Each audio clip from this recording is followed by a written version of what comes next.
চিল্লাই কাটা কি হইল আবার? বুঝতাছি না তো, লও যাই।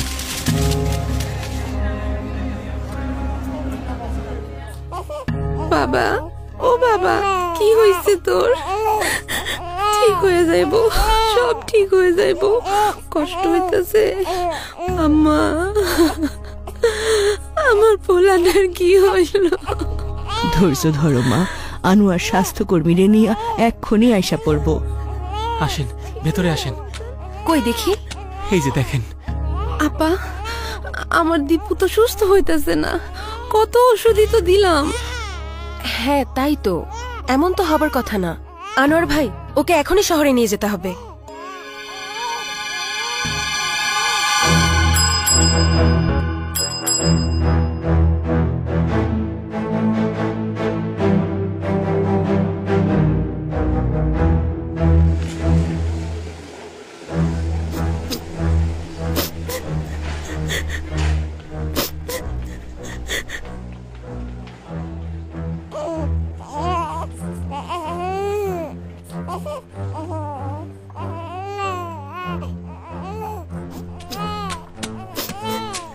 কই দেখি, সব রিপোর্ট এসেছে?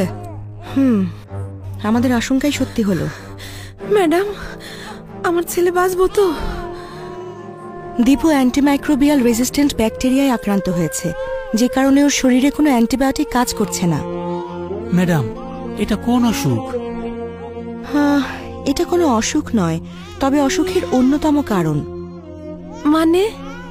সাধারণত ব্যাকটেরিয়াজনিত অসুখ সারানোর জন্য আমরা অ্যান্টিবায়োটিক ব্যবহার করে থাকি। কিছু নির্দিষ্ট কারণে সেসব ওষুধের বিরুদ্ধেই কখনো কখনো ব্যাকটেরিয়া প্রতিরোধী ক্ষমতা তৈরি করে ফেলে। তখন আর সেই ওষুধ কাজ করে না, ফলে রোগ নিরাময় করা কঠিন হয়ে পড়ে। আমার দীপুর সাথে কেন এমন হইল?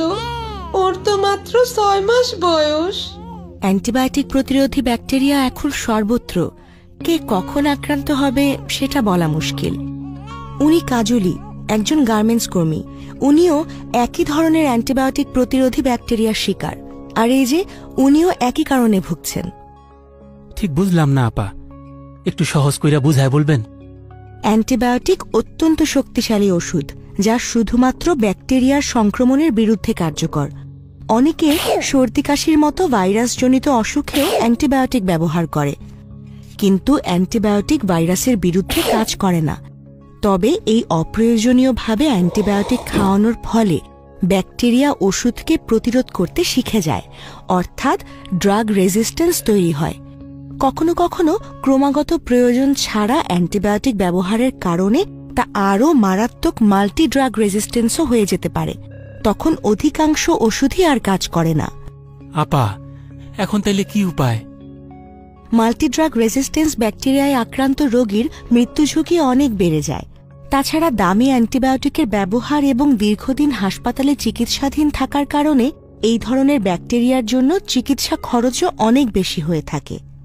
কেউ কেউ আবার চিকিৎসকের পরামর্শ ছাড়াই অ্যান্টিবায়োটিক সেবন শুরু করে এবং কোর্স সম্পূর্ণ না করেই বন্ধ করে দেয়। বিকেলের অ্যান্টিবায়োটিকটা খেয়েছো বাবা? অসুখ তো সেরে গেছে রে মা, আর ওষুধ খেয়ে কি হবে?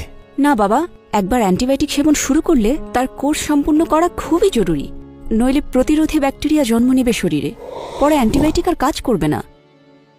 আমাদের চারপাশে অসংখ্য ব্যাকটেরিয়া, ভাইরাস ও অন্যান্য জীবাণু ঘুরে বেড়ায়।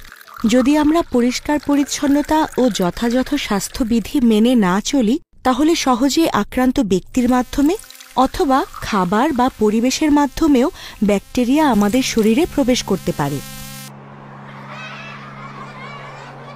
এভাবে অস্বাস্থ্যকর পরিবেশে তৈরি খাবার খাওয়া তোমাদের শরীরের জন্য খুবই ক্ষতিকর হতে পারে। এই ধরনের খাবারের মাধ্যমে অ্যান্টিমাইক্রোবিয়াল রেজিস্ট্যান্ট ব্যাকটেরিয়ার মতো নানান ক্ষতিকর ব্যাকটেরিয়া সহজেই মানুষের শরীরে প্রবেশ করতে পারে। তাই সব সময় স্বাস্থ্যবিধি মেনে চলা উচিত এবং খাবার গ্রহণের আগে ও টয়লেট ব্যবহারের পর অবশ্যই সাবান পানি দিয়ে হাত ধোয়া উচিত। তাহলে তো স্যার আমাদের অনেক সাবধান হতে হবে। অনেকেই তো খামারেও অ্যান্টিবায়োটিক ব্যবহার করে, সেটাতেও কি ঝুঁকি আছে? জি আনোয়ার সাহেব, গবাদি পশুর দ্রুত বৃদ্ধি বা সংক্রমণ প্রতিরোধের জন্য অনেকেই খামারে অতিরিক্ত অ্যান্টিবায়োটিক ব্যবহার করে থাকে। ফলে পশুর শরীরে প্রতিরোধী ব্যাকটেরিয়া তৈরি হয়।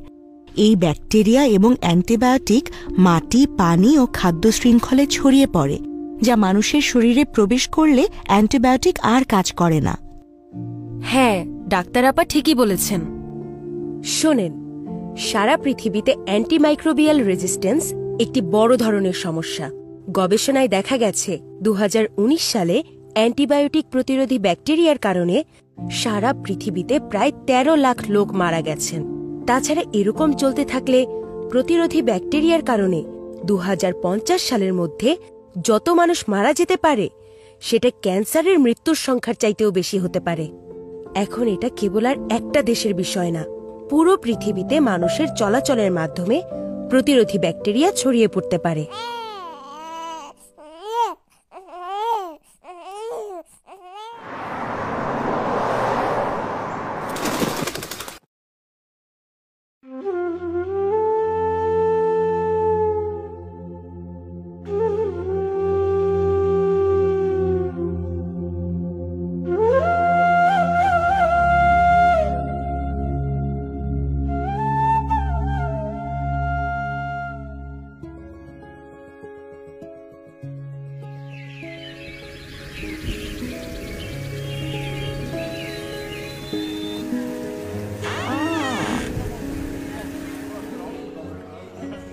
না, এভাবে আর চলতে দেয়া যায় না।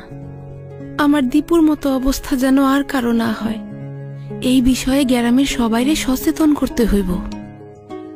অ্যান্টিবায়োটিক শুধুমাত্র চিকিৎসকের পরামর্শে গ্রহণ করবেন। সাধারণ সর্দি কাশি কিংবা অন্যান্য ভাইরাসজনিত অসুখে অ্যান্টিবায়োটিক কাজ করে না। যখন ওষুধ খাওয়া শুরু করবেন, অবশ্যই পুরো কোর্স সম্পন্ন করবেন। মাঝপথে ওষুধ বন্ধ করে দিলে শরীরে অ্যান্টিমাইক্রোবিয়াল রেজিস্ট্যান্ট ব্যাকটেরিয়া তৈরি হতে পারে, তাতে পরবর্তীতে অ্যান্টিবায়োটিক আর কাজ করবে না। আমার মতো আপনারাও অপ্রয়োজনীয় অ্যান্টিবায়োটিক ব্যবহার বন্ধ করেন। এখন আমি খামারে পশুদের সুস্থ রাখতে পরিচ্ছন্নতা ও স্বাস্থ্যবিধি মেনে চলি। পশুরা অসুস্থ হইলে তাকে ডাক্তারের পরামর্শ নিয়ে ওষুধ খাওয়াই। আমরা আমাদের স্বাস্থ্য কেন্দ্রে অতিরিক্ত দর্শনার্থীদের আসতে নিরুৎসাহিত করি, কারণ আক্রান্ত রোগীদের থেকে অ্যান্টিবায়োটিক প্রতিরোধী ব্যাকটেরিয়া সুস্থ মানুষের মাঝে ছড়িয়ে পড়ার সম্ভাবনা থাকে। এছাড়াও আমাদের স্বাস্থ্যকেন্দ্র এবং আশেপাশের এলাকা পরিষ্কার পরিচ্ছন্ন রাখা অত্যন্ত জরুরি, যাতে জীবাণু সংক্রমণের ঝুঁকি কমানো যায়। এতে অ্যান্টিবায়োটিকের ব্যবহার এবং এর রেজিস্ট্যান্সের ঝুঁকিও কমে আসে। এইটা তো অ্যান্টিবায়োটিক। তুমি কি ডাক্তার আবার সাথে পরামর্শ করে নিয়ে আইছো? না তো, গত মাসে সেলিমেরও এই সমস্যা হয়েছিল, তখন তো এই ওষুধ খাই সুস্থ হয়েছে। ডাক্তারের পরামর্শ ছাড়া এই ওষুধ আমি খাওয়াইতে দিব না।